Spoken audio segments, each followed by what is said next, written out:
Hello guys, welcome to Abi's vlogs. Guys, ഞാൻ 2026 കണ്ടതിൽ first must watch recommend movie ഞാൻ പറയാൻ പോവാണ്. അത് നിങ്ങൾ നോക്കി വെച്ചോ. വലതുവശത്തെ കള്ളൻ നമ്മുടെ ബിജുമേനോൻ ജോർജ് ജോർജിൻ്റെ സിനിമ. മക്കളെ, പടം വിറ്റായത് ജോജു ജോർജ് ഏട്ടൻ്റെ പെർഫോമൻസ് മാരകം, ബിജുമേനോട്ടൻ്റെ പെർഫോമൻസും മാരകം. പക്ഷെ പടം എഴുതിയവൻ നമ്മുടെ ജിത്തി ജോസഫിൻ്റെ പടവാ.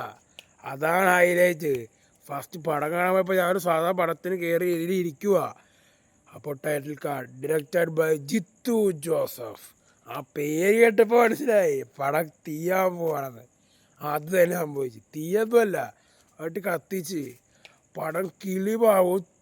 ഒന്നും പറയല്ല, ഒന്നും ജിത്തുവിനെ കുറിച്ച് ഒന്നും.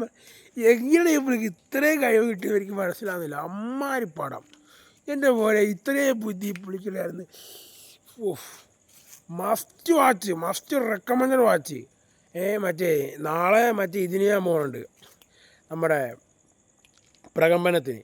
പക്ഷേ ഞാൻ പറയട്ടെ, ഇത് നിങ്ങൾ എന്തായാലും മക്കളെ പോയി തിയേറ്ററിൽ പോയി കാണണം. Must recommend watch film.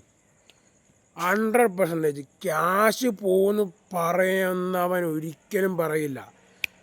അമ്മാരിപ്പടം, ചെത്ത് കിടുക്ക് പടം, മസ്റ്റ് റെക്കമെൻഡ് വാച്ചാണ്. നിങ്ങൾ കണ്ടിരിക്കേണ്ട പടമാണ്, കണ്ടിരിക്കേണ്ട. അത്രയും കിടിലം പടമാണ്, കിടിലം പടം. റേറ്റിംഗ് ഞാൻ പറയാം, 10ൽ 9.5 റേറ്റിംഗ് ഞാൻ കൊടുക്കും. അപ്പോൾ എൻ്റെ മുന്നൊരു രക്ഷയാത പടം. ജിത്തു ജോസഫിൻ്റെ കഴിവ്. Is a god man, a film ഗോഡാണ് നമ്മുടെ ജിത്തു ജോസഫ്. ഒന്നും പറയാനില്ല. നമ്മുടെ ജിത്തു ജോസഫിൻ്റെ നമ്മുടെ ദൃശ്യം 3 നമ്മൾ വെയിറ്റിംഗ് ആണ്. അതിൻ്റെ ഒപ്പം നല്ല, പക്ഷേ കസറി. അപ്പോൾ എനിക്ക് വേറെ ഒന്നും എടുത്തു പറയാനില്ല, പോരായ്മകളൊന്നും. എനിക്ക് ഒരു ചെറിയ ഇത് തോന്നിയത്, എന്തോ പോലെ തോന്നി. വലതുവശത്തേക്കാളും ആ പേരെന്താണെന്ന് എനിക്ക് ഉദ്ദേശിച്ചത് ആ സിനിമയായിട്ടൊന്നും എനിക്ക് മനസ്സിലായില്ല. വേറെ ഒന്നും പറയാനില്ല, ഒരു കുറ്റവും പറയാനില്ല. സിനിമയുടെ പേര് അതിന് മാച്ചായെന്ന് എനിക്ക് തോന്നി, അത്ര മാത്രം. ബാക്കി ഒന്നും പറയാനില്ല. പടം പോയി കാണും, മസ്റ്റ് വാച്ച്.